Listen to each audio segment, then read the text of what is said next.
Interrompemos esse podcast para perguntar: quem você quer ser? Designer, engenheira, pedagoga, administrador.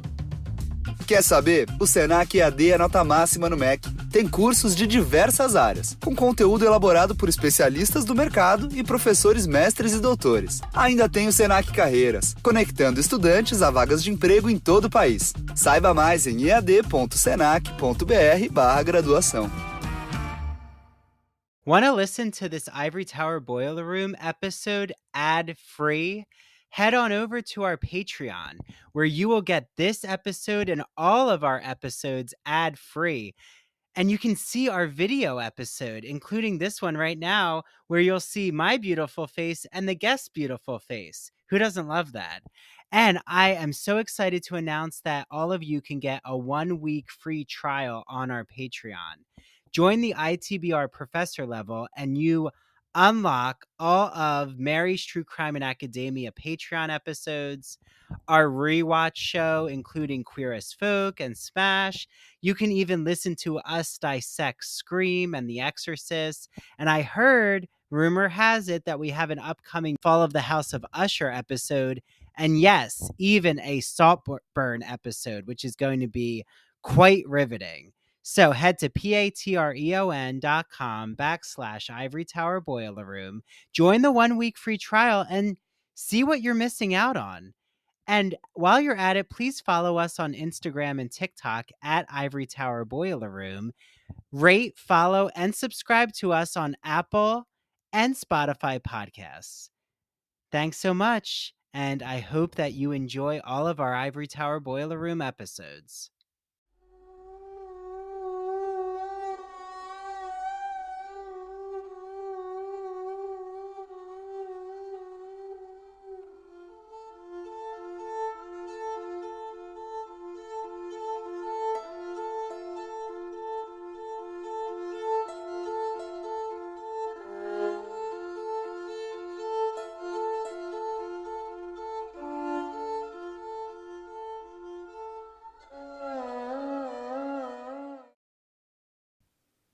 Hey, true crime friends. Welcome back to another episode of True Crime in Academia.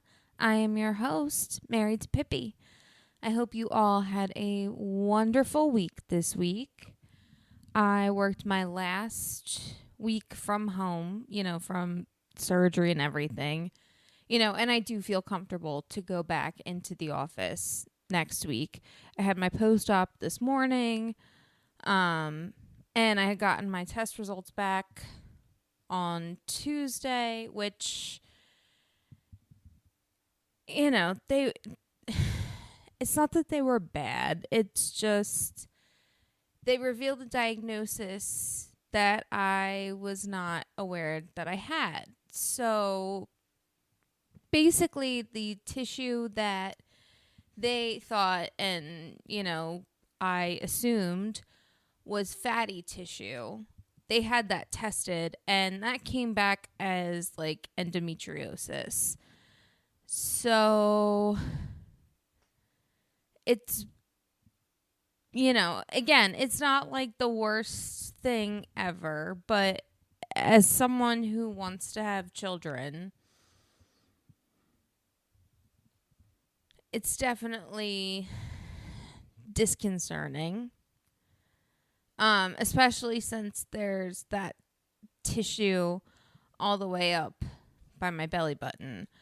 Obviously there are a lot of variables, and I've been really trying hard not to jump to conclusions as to what my endometriosis situation looks like. And I completely 100% understand how, in a lot of ways, lucky that I am. There are a lot of women out there or people with uteruses who go through the unfortunate rigmarole that is just the science that is available plus, insurance policies and, co-pays and, that whole situation, the politics of that. So it's very hard to get diagnosed. And the tests that are available that aren't totally invasive, you know, they're expensive, and they don't always say, they don't definitively say, you know, one way or the other. So in that way, I got lucky because, again, you know, I had direct tissue from surgery in, you know, my abdominal cavity area, you know, belly button specifically, like that tissue tested. So, you know, it is more cut and dry for me, you know, than someone else who, you know, has had more severe symptoms. And that's another thing too, like realizing, or, because I mean, unfortunately, like 1 in 10 women go undiagnosed with endometriosis.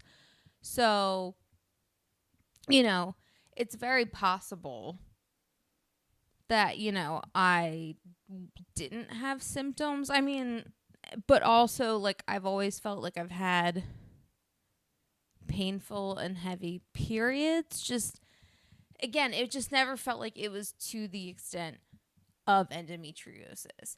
So to find out that I have it, like I said, it's just a complete and utter shock. And I'm just concerned about, you know, the fact that that tissue has made its way that far up. Is it anywhere else? If it is anywhere else, has it done any damage?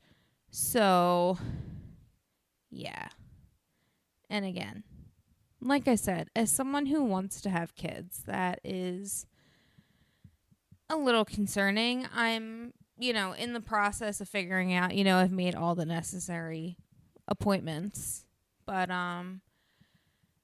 yeah, you know, so I just thought I would share that. So, maybe, you know, women, people with uteruses out there, if you think maybe your symptoms aren't as bad, you know, if you can, maybe try and see if you can maybe get that diagnosis, or, you know, can figure out what is going on. Again, you know, just advocate for yourself, advocate for your health, all of the things. Obviously, with this disease, it's a completely different animal, but yeah, you know, so that's, you know, been going on with me. Otherwise, you know, surgery was successful, has been successful. You know, I'm healing properly as far as I can tell. Like I said, and, you know, as far as the nurse told me at my post-op appointment today. So, you know, just working towards being a healthier human being, healthier and happier human being. But yeah, so that's what's been going on with me.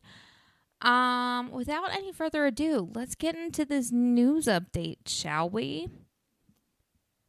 So Tim the Toolman Taylor's oldest son on Home Improvement, actor Zachery Ty Bryan, just can't stay out of the news. He has been arrested again for a felony DUI.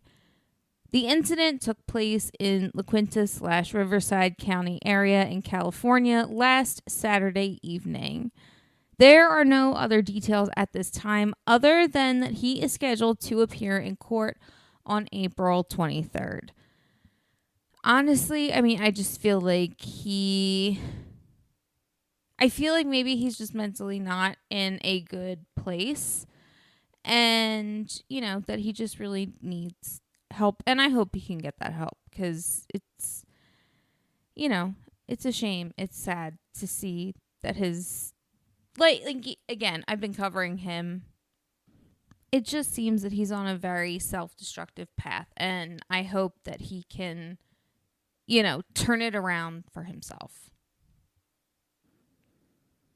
The search for Maylashia Hogg, 17-year-old South Carolina girl who was reported missing on Valentine's Day, has sadly been found dead. The teenager was scheduled to be induced on February 13th, but never showed up for her appointment. Now, I'm not 100% sure, but I'm curious to know, like, if her parents were trying to follow the whole 48-hour quote-unquote rule that if you listen to my interview with Creme de la Crime host Sam, you'll know that that isn't actually true. It doesn't exist. It's not real. And you can report someone missing sooner than that. Or if it was just the type of relationship that she had with her parents and loved ones. But because Maylashia wasn't reported missing until the day after her missed appointment, I'm just curious as to the circumstances personally, because I feel a lot of people would just totally jump the gun and find a reason to judge other people's relationships, with their families. But I think we need to recognize that, we all have a different definition of what constitutes a normal family, and that this just could have been the first time someone realized that she was missing. According to the Hogg family, her body was found in a ditch on Perry Street, just outside of a park. Anyone with information about the case is urged to email SLED, capital SLED, at tips@sled.sc.gov. And just to spell that phonetically, that's T as in Tom, I, P as in Peter, S as in Sam, at S as in Sam, L as in Lawrence, E as in Edward, D as in David, dot, S as in Sam, C as in Charlie, dot, G as in George, O as in Ostrich, V as in Victor. It also seems that a man named Michael Still is also considered missing. I'm not 100% sure if these two missing person or that this missing persons and this murder are related. It kind of seems maybe like it might be. But it looks like he's been missing since February 6th. So, but he was reported missing around the same area as Hogg. So I'm not 100% sure, but, if you have any information on him as well, I think you can contact that same email address. Mommy blogger influencer Ruby Frankie and her mommy influencer partner Jody Hildebrandt have been sentenced to 4 consecutive sentences of 1 to 15 years in prison by a Utah district court this past Tuesday. Ruby and Jody pled guilty to 4 counts of second-degree aggravated child abuse and 6 counts of felony child abuse. The 2 women were arrested in August of 2023 after police found one of Frankie's sons starved with open wounds and bound with duct tape. He had escaped from the Hildebrandt's home to a neighbor's. One of the Frankie's daughters was also found in a similar state. I personally hate mommy accounts. I don't think it's ever okay to use your children, or exploit your children for your own financial gain. There's definitely a very fine line between those, parents who support their children's ambitions, who want to be in front of the camera, who want to be entertainers and, maybe are more willing to do these things versus those who just flat outright exploit their children's talents, whether they like it or not. These women definitely did not care about the well-being of their children, whether that's because of their own childhood trauma or familiar trauma. I really don't know. Again, once you become an adult, that's not really an excuse anymore. It's a fucked up reason, but it's still not an excuse. Home Alone's favorite annoying older brother, Buzz, aka actor Devin Rattray, has pled guilty to 2 charges of domestic violence relating to a 2021 arrest in which Rattray was charged for punching and strangling his then girlfriend. The violent incident occurred after the two had gotten into an argument at the bar. Not like that's really an excuse. I don't know the name of the specific bar. Again, not that that really matters. But the initial trial date was delayed last month after the actor was hospitalized, although it is unclear what he was hospitalized for. It did seem, though, that he was in the ICU and was in critical condition. Aside from the domestic violence charges, it is possible that a 2017 rape report that alleges the actor to be the rapist in this particular report. So it also, that report might be reinvestigated. So I will keep you all posted with that. But that is the news update. To my patrons, if you liked having the first part like videotaped, please let me know via any of the social media outlets at True Crime in Academia on Instagram, TikTok, and Threads, or at TC in Academia on X/Twitter. You know, let me know if you like it or not. Real quick, we're going to take a quick commercial break, and then we are going to get into this week's case. So you all know that I am such a fan of musical theater and classic movies. So I can't wait for you all to listen to one of my good friends' podcasts. It's called That Old Gay Classic Cinema, hosted by Christian Garcia. It's a podcast that looks at classic cinema films that we know and love. And he was inspired by Turner Classic Movies and The Great Movie Ride. Remember that amazing ride where the Wicked Witch of the West rose up in a burst of flame in Disney? That was one of my favorite rides. I'm so sad it closed. So while looking at classic films, Christian is so excited to look at it with a queer lens. And he brings on friends like myself to talk about all of these films. I was on the first episode when we discussed The Sound of Music. I've been on an episode of Alfred Hitchcock's Vertigo. He just released an episode about the Philadelphia Story. He's done Meet Me in St. Louis, Sweet Charity, Psycho, Mary Poppins, Hello Dolly.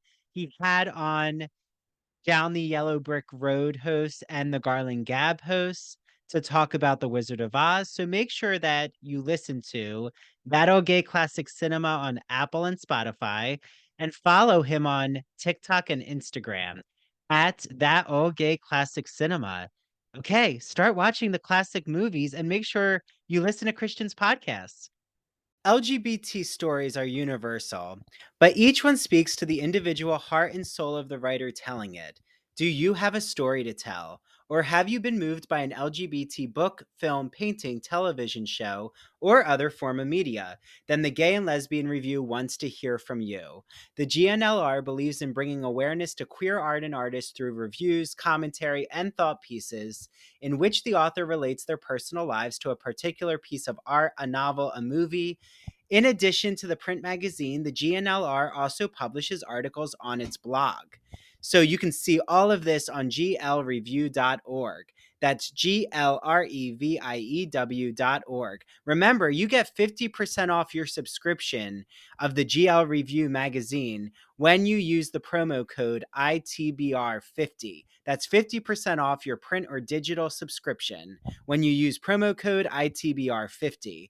To learn more about submitting an article for the GNLR, visit their writer's guidelines. The link is located at the bottom of their homepage. And if you have any questions, email Stephen Hemrick. That's STEPHEN.HEMRICK at glreview.org. The GNLR and its readers can't wait to see what you have to say. Are you a fan of LGBTQ plus books, plays, movies, TV shows? Well, then I have the magazine for you. It's called the Gay and Lesbian Review. The GNLR is a bi-monthly magazine of history, culture, and politics that publishes essays in a wide range of disciplines, as well as a slew of reviews of books, plays, and movies. Each issue brings you consistently intelligent, lively, thought-provoking articles focused on a unifying theme, and it brings together the leading minds on the topic. So I just had on Dr. Richard Schneider Jr., the founder and editor-in-chief of the GNLR. For the GNLR's 30th anniversary, happy birthday, GNLR, Dr. Richard Schneider talked about their special volume called Outer Appearances, More Faces from the Annals of the GNLR, illustrations by Charles Heffling. They cover current LGBTQ artists such as Harvey Fierstein, Melissa Etheridge, Alan Cumming, James Whiteside, Alison Bechdel, and even David Sedaris, and of course, many others like Stephen Sondheim. There's even a supplemental issue that comes with your commemorative volume. And Andrew Holleran, the writer of Dancer from the Dance, he reviews a book called Morris about E.M. Forster's Morris, written by one of our ITBR guests, David Grevin. So we can't wait for you all to experience this beautiful 30th anniversary GNLR issue. Have you heard some of my GNLR interviews, including Dr. Andrew Lear's discussion about male-male love in ancient Greek society, and Ignacio Darnad opening and blasting the closet door in the queer male art world? Well, definitely make sure you listen to them after this episode. Head to glreview.org. Make sure you subscribe to their magazine. You'll see there's a section that says subscribe at the top. Enter the promo code ITBR50. That's ITBR50 to receive 50% off. 50% off any print or digital subscription. Enjoy your reading. Hi, this is Dr. Andrew Rimby, and I'm really excited to talk to you all about one of our ITBR sponsors, Broadview Press. Broadview Press is an independent academic publisher in the humanities that produces high-quality, pedagogically useful books for use in university and college classrooms. They publish mainly in English studies, writing, philosophy, and history. They are always publishing with an eye towards diversity, building a strong list of titles from women, people of color, and authors from other marginalized groups. If you haven't heard my Broadview Press interviews, you need to. Recently, I just had on Dr. Shannon Day, who talked about her book, Beyond the Binary, Thinking About Sex and Gender. And in the summer, I had on Dr. Jason Holt, who gave us all a comprehensive history of what it means to be a philosopher who studies sporting culture. And of course, we went back to ancient Greek literature, mythology, history to look at the roots of athleticism. And last year, I had on Dr. Jeffrey Andrew Weinstock, who's actually going to be coming on the podcast soon to give his thoughts on the new Fall of the House of Usher Netflix series. He talked all about pop culture for beginners. And Broadview Press is offering an exclusive discount because of our sponsorship. So head to broadviewpress.com, where you're going to see such a wide range of literature. Use the code Ivory Tower, IVORYTOWER, for 20% off site-wide all of their books. Again, it's broadviewpress.com. Enjoy your reading.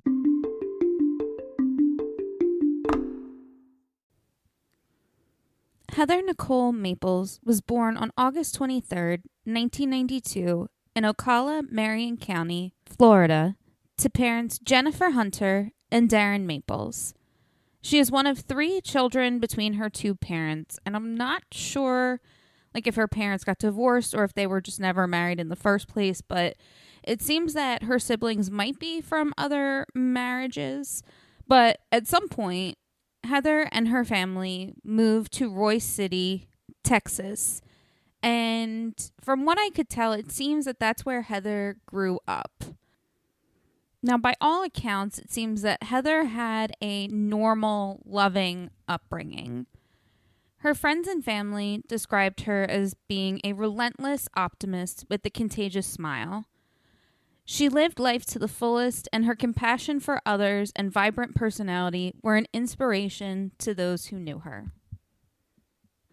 In 2015, Heather, now 22, was ready to make a change and start a new chapter of her life. She had been accepted to Middle Tennessee State University and planned to study psychology and pursue her dream of becoming a counselor. Her younger brother, Ryan, from, it looks like her mother's relationship or mother's marriage, had developmental disabilities, and she really helped out a lot with him and taking care of him. And just in general, though, she was driven really to help people, which truly is just such a beautiful thing. I mean, to be willing to be so selfless day in and day out for, you know, complete strangers, people you have no, you know, relationship with or otherwise, and really just put yourself out there to really help and take care of them and, you know, provide all of the, you know, provide the assistance that they need and such, you know, I think is just, like I said, it's just, I think it's just such a beautiful, beautiful thing and a beautiful trait for that matter. Heather made the move from Texas to Murfreesboro, Tennessee that January and got a job working as a leasing agent at the Cove at Center Point apartment complex, where she was also living. I mean, talk about an easy commute to work. There's actually a woman that I follow on TikTok. Her name is Tay Bryce. She has a similar setup. She lives in a trailer park and she works in the office for it. And like, if you've ever seen her TikTok videos, you know that her house is insane. But I love her videos when it's like, she'll be like mornings in the trailer park and it's her. She gets ready for the most part and then puts like some of her hair and makeup tools in her bag. And then she just walks herself to work and then goes through the office, you know, and gets ready there. But again, like, that's just such an awesome setup and like so cool. I'm always curious. I couldn't find anything to suggest this, but I was curious to see if like maybe this apartment complex had either like a deal with the school or if like, you know, it was maybe owned by the school. So like it was maybe like a student working situation. I'm not sure, but either way, awesome. I think that's just so cool that she got a job working where she lives. Now, I didn't find anything specific. I know I have a link in my sources as Oxygen. I did not watch the episode, so there might be some more information there.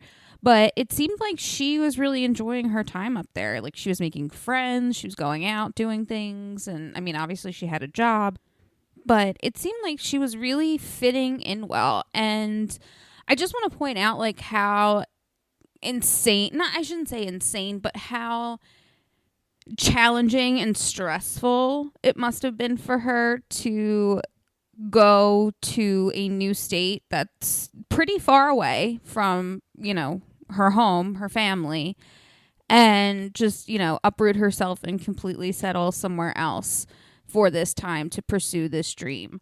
I think you guys, I've mentioned this before. My sister went to Belgium for a year in school to study abroad. And, you know, I just always am so, like, I guess just in awe of people who are able to just, like I said, pick up their lives, go somewhere else for, you know, especially education purposes. You know, I think that's just, to me, that's insane. But I admire people who can do that, like Heather and my sister. On August 7th, 2015, Heather uncharacteristically failed to show up for work. Her friend and coworker, a woman named Kelsey Price, decided to check in on her.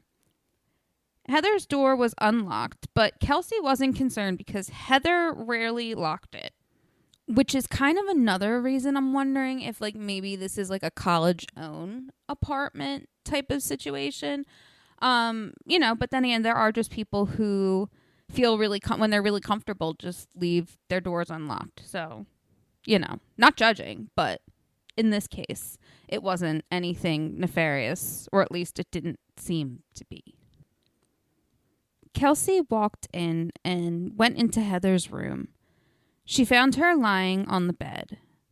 She tapped on her foot, trying to wake her up, but sadly, Heather would never wake up again. Police arrived on the scene at around 9:30 a.m. Blood splatter covered the walls. Heather's body was lying face down, and she had 2 lacerations on her head, marks on her neck, suggesting strangulation, and one of her fingernails had been torn off. I mean, it was truly, truly a gruesome scene for investigators to walk in on. I think before even the autopsy was even performed, they could even tell right away that she had been sexually assaulted, which we'll get into in just a second. The perpetrator, thankfully, was reckless and left behind a bloodied fingerprint on top of the bedsheet, or close to the top, I should say. The autopsy determined that Heather, like I said, had been sexually assaulted, like it confirmed what police had thought, and also revealed that her cause of death was a combination of blunt force trauma and asphyxiation. So again, I mean, just absolutely brutal, and it's just horrific to know that, like, she suffered so much before she was murdered. Like, obviously murder is bad enough, but, like, to add, like, the sexual assault and the clear signs of a struggle and her putting up a fight, I mean, it's absolutely horrific what was done to her.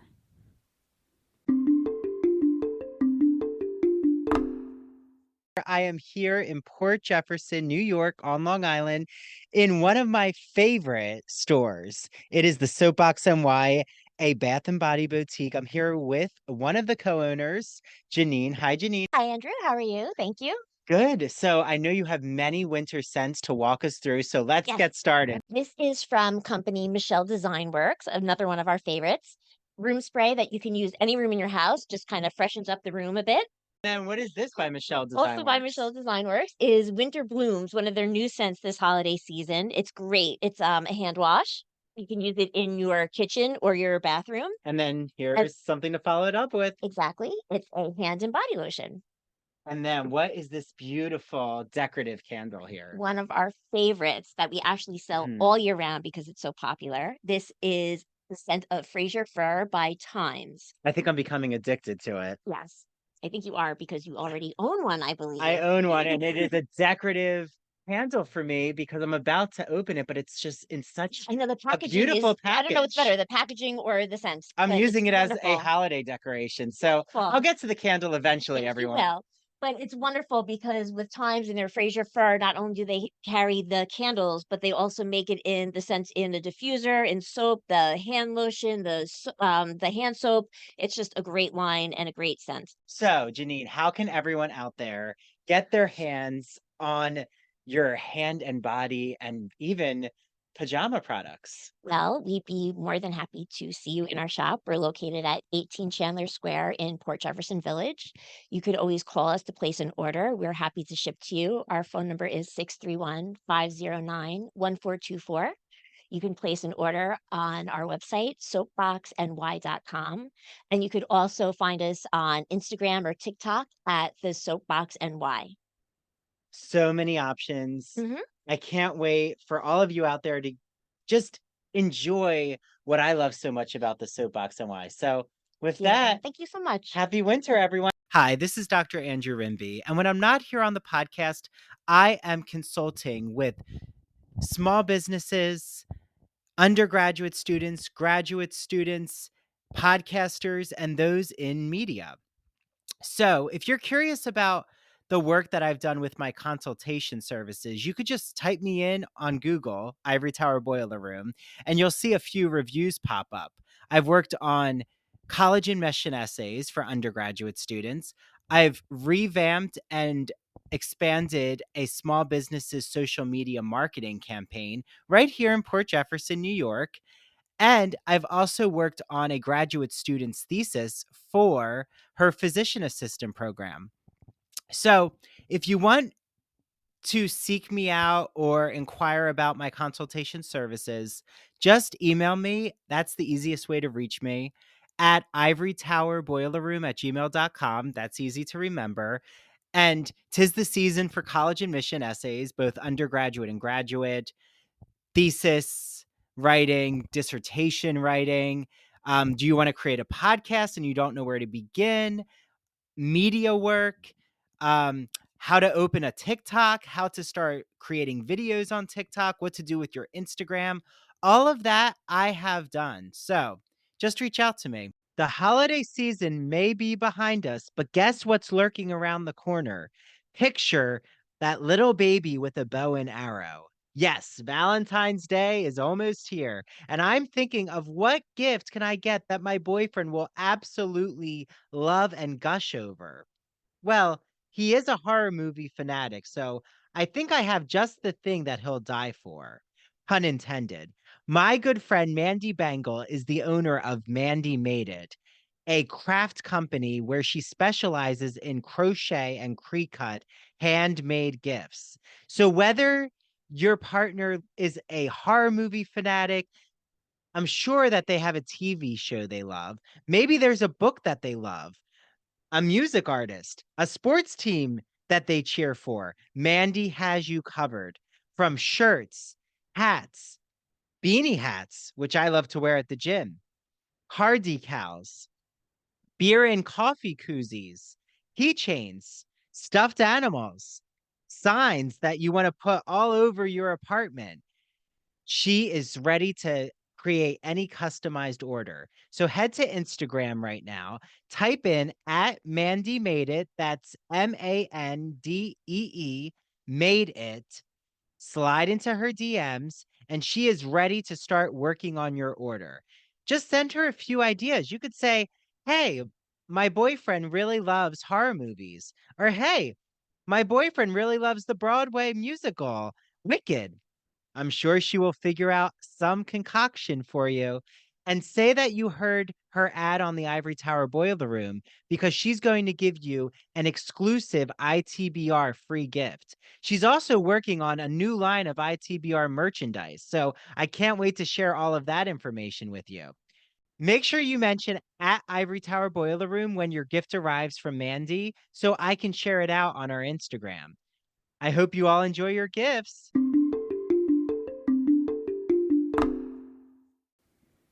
Investigators immediately sent the fingerprint out for analysis because even though I feel like some procedural crime dramas are getting out a little bit better, like that shit takes a lot of time, like a lot more than I think people would think it does. It takes definitely a lot longer than the few hours or minutes, that the shows make it seem like it takes, but, it actually takes like days. They also started looking into Heather's whereabouts from the night before. They believed that Heather had been killed just hours before her body was discovered. They found out that Heather had gone bar hopping with a few friends and was dropped off at her apartment at around 2:15 a.m. This led police to investigate a friend of Heather's, a man named Michael, who had shown up at Heather's apartment with her keys while police were investigating her apartment, aka the crime scene. Now, Mike had been the person to drive Heather home that night, but before he did, he told police that the two of them went to go get some food. We all know how it is. You're out late, you're drinking, you need some greasy, amazing, sometimes fast food, diner food to sustain you until, so you can get into bed and like do the things to sort of take care of yourself before you just completely pass out in your bed, however you fall into it. He also stated that when he dropped her off, he waited for her to go inside before leaving home that morning. I mean, I know he's under investigation for murder at this point, but like I can appreciate a man or a person in general who waits for you to get inside after they drop you off, And I just feel like that's the respectful, like, human thing to do, Like, if you care about someone, yeah, I mean, I know, like, you know, you're usually not dropping them far from their house, but, like, weirder shit has happened, and it's a good thing to know that people got inside safe. And, you know, God forbid, what if when they walked in the door they realized something was wrong? At least you were there to possibly assist and help, you know, in any way that you can, hopefully. Heather, though, did what most of us do when we go bar hopping and have to be dropped off. Not have to be, but, like, you know, you're doing the responsible thing because you are planning on having one too many drinks. So she leaves her keys in Mike's car, and it would be a few hours before he realized that he even had her keys. So that's why when he showed up and he had her keys, that's why, like, that happened. Michael also submitted his DNA, and in conjunction with the results from that and the security footage from the bar and restaurant, they were able to rule him out entirely as a suspect. Investigators now knew that they needed to figure out how to get into Heather's phone, but they really didn't have any ideas as to what her passcode could be. So they turned to Kelsey, her friend and coworker, for help. I don't know if she was able to, like, look maybe at other work passwords, or if they were just close enough that she would have an idea of what her passcode could be, but she was able to help the police figure it out. Once inside Heather's phone, police searched through her text messages. They found that Heather had texted a friend named Artavio and invited him to come over at around 2:30 a.m. Police, of course, brought him in for questioning. When they asked him about the text messages, he told police that he didn't respond at the time because he was with someone else. Sexually, I'm assuming. Because that's, I mean, generally why most men wouldn't text you back. They're either doing the dirty or they're with someone that they like. Now, Artavio did not know that Heather was dead and was in complete and total shock when police asked for his DNA as part of Heather's murder investigation. He submitted a sample for analysis, and thankfully, along with his alibi and the results from the DNA, they were able to rule him out as a suspect. So, unfortunately, police, while following up with these, you know, logical, credible leads, are just falling short every single time. And, you know, again, it has nothing to do with them. It's just the way that the clues are leading them. But thankfully, they do get a break because the fingerprint analysis that they had sent over from, like, immediately in the investigation, finally, after 8 days, got a match. See, this is what I mean. Like, it takes days, in this case a week and a day, before it could get a match. The fingerprint belonged to a man, a senior at Middle Tennessee State University, named Brandon Bowling. His fingerprints weren't on file for any nefarious reasons. He had gotten a job that he had applied for in the past.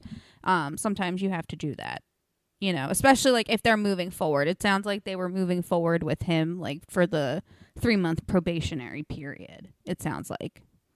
So anyway, that's why they had him. It's not because he had any sort of criminal record, which is interesting. But don't forget, just because someone doesn't have a criminal record doesn't mean they aren't capable of doing really heinous shit.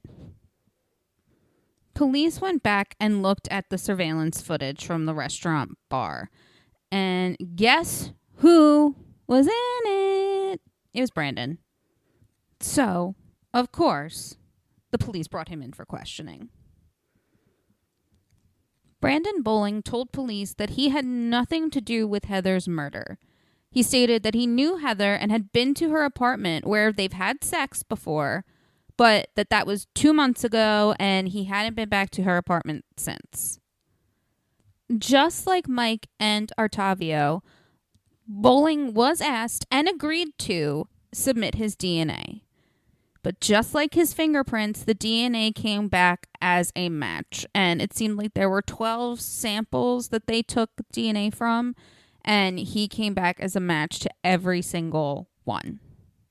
He was arrested and charged with first-degree murder on August 7th, 2015. Now, aside from the DNA evidence, police also made a horrifying discovery when they were able to get and search Bowling's phone. He had recorded himself raping and murdering Heather. I mean, I shouldn't be surprised because let's face it, there is an understanding that some killers, depending on their, what's going on with them mentally, that they sometimes like to keep trophies. However, I still just don't, I still can't understand it. I can't understand it. At trial, Bowling was charged with 12 counts in the indictment. This included 6 counts of rape, 2 counts of sexual battery, 2 counts of aggravated rape, 1 count of first-degree murder, and 1 count of first-degree premeditated murder. His initial trial date was scheduled for June of 2018, but he decided to take a plea deal from the prosecution. Bowling was given 40 years to be served in its entirety. He pleaded to second-degree murder and aggravated rape while all of the other charges were dropped. I don't know how I feel about that. I mean, he's going to be away for a very long time and isn't going to be out until he's an old man. So, I mean, in some ways that's good, and from what I saw, like, the judge was pretty much like, no, there's no way you can basically be up for parole to get out any earlier. Like, you're not going to be able to get out any earlier for, like, good behavior. Like, you need to serve these 40 years, like, in its entirety. So, again, like, I guess that's a good thing. But I don't know. The fact that he's pleading to, like, a lesser murder charge. And I don't understand why aggravated rape is even a thing. Like, rape is always aggravated. So, in my opinion anyway. So, yeah, but he is locked up. He's going to be locked up for a very long time. I did see statements from Heather's mother stating that, even though he's not going to try. I mean, I think she's happy that I'm glad that they don't have to go through the trial. Let me just say that, because that's, an absolutely traumatizing experience from what I've researched, and I can't even imagine. Oh my God. But for her, she's like, at least, he's pleaded guilty. He's admitted that he's done this. So, any of the facts that come up afterwards, even though he may not be charged for these other things, the information is out there and, people can know the truth. But, again, like I said, in jail for a very long time. So that is all I have for you, my loves. Please stay safe out there. Do all of the things. I am going to be hopefully enjoying my yoga teacher training. It's going to be weird having to sit out and kind of just watch most of it. But, girls got to do what a girl's got to do. Don't forget to follow True Crime in Academia on social media at True Crime in Academia on Instagram, Threads, and TikTok, and at TC in Academia on X/Twitter. If you would like to access this episode ad-free and the others ad-free, go to patreon.com/Ivory Tower Boiler Room and become a subscriber today. You will also have access to bonus episodes as well. Until next time, my loves, please stay safe out there, stay healthy, take care of yourselves, not just physically, but mentally. And until next time, I will see you all later.